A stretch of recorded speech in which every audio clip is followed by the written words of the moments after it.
अस्सलाम वालेकुम दोस्तों, ब्रेन गेट में एक बार फिर से खुशामदीद। क्या आपको पता है कि अगर छिपकली की दुम काटी जाए तो कुछ अरसे के बाद वो नई आ जाती है। उसके अगर हाथ वगैरह काटे जाएं तो कुछ अरसे के बाद उसके हाथ भी नए आ जाते हैं। लेकिन ऐसा क्यों होता है? आखिर कैसे एक जानदार अपने आप को रीजनरेट कर सकता है? आज की वीडियो में हम ये जानने की कोशिश करेंगे कि इसके पीछे क्या साइंस है और क्या ये अमल इंसानों में भी मुमकिन है। छिपकली की एक खास किस्म है जिसे सलामंडर कहा जाता है। वो 40 से 50 दिन में अपने हाथों को रीजनरेट कर सकती है, दोबारा प्रोड्यूस कर सकती है। कुछ ऐसे ही एक्सपेरिमेंट्स साइंसदान कर रहे हैं। अगर किसी इंसान का हाथ काटा जाए और कुछ अरसे के बाद वो हाथ दोबारा रीजनरेट हो जाए तो ये एक सुपर पावर होगी। और इसी सुपर पावर पर काम कर रहे हैं टेल अवीव यूनिवर्सिटी के एक एसोसिएट प्रोफेसर और फिजिशियन जिनका नाम है डॉक्टर शाय इफराती। इनकी टॉक्स को यूट्यूब पर भी सुना जा सकता है।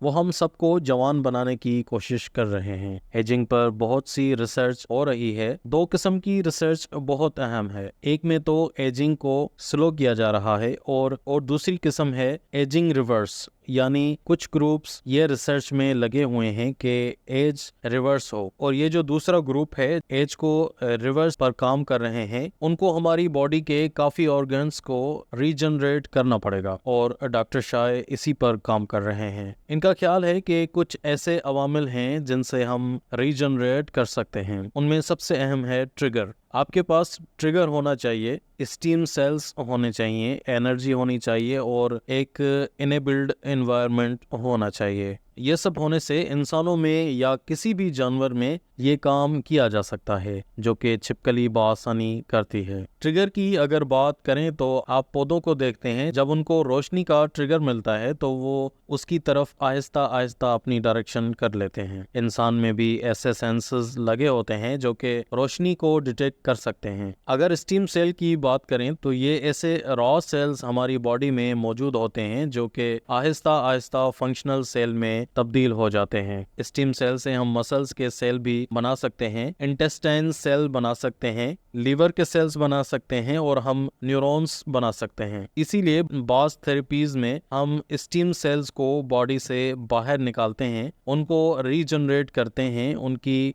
कॉपीज बनाते हैं और फिर दोबारा उनको बॉडी में इंजेक्ट करते हैं। तो हमें ये पता चल गया कि अगर स्टीम सेल्स ज़्यादा प्रोड्यूस होंगे तो हम किसी भी ऑर्गन को रीजनरेट कर सकते हैं। इसके साथ साथ हमें ये जानना भी बहुत ज़रूरी है कि दिमाग हमारी बॉडी के वज़न का 2% है और 15% जो हमारा ब्लड निकलता है हमारे दिल से वो दिमाग में जाता है। 20% ऑक्सीजन लेता है। हमारी बॉडी को जितनी ज़रूरत है उसका 20% और 25 से 30% बॉडी का ग्लूकोज इस्तेमाल करता है। तो अगर आपने पतला होना है या डाइटिंग करनी है तो अपने दिमाग का ज़्यादा इस्तेमाल करें। ज़्यादा इस्तेमाल करने से बॉडी को कम ग्लूकोज मिलेगा तो आप स्मार्ट हो जाएंगे। और इसी तरीके से 20% हमारे जिस्म की एनर्जी हमारा दिमाग इस्तेमाल करता है। यहाँ पर यह बात करना भी बहुत ज़रूरी है कि लोगों का एक मिसकंसेप्शन है कि हम अपने दिमाग का 5 से 10% सिर्फ एक यूनिट टाइम में इस्तेमाल करते हैं।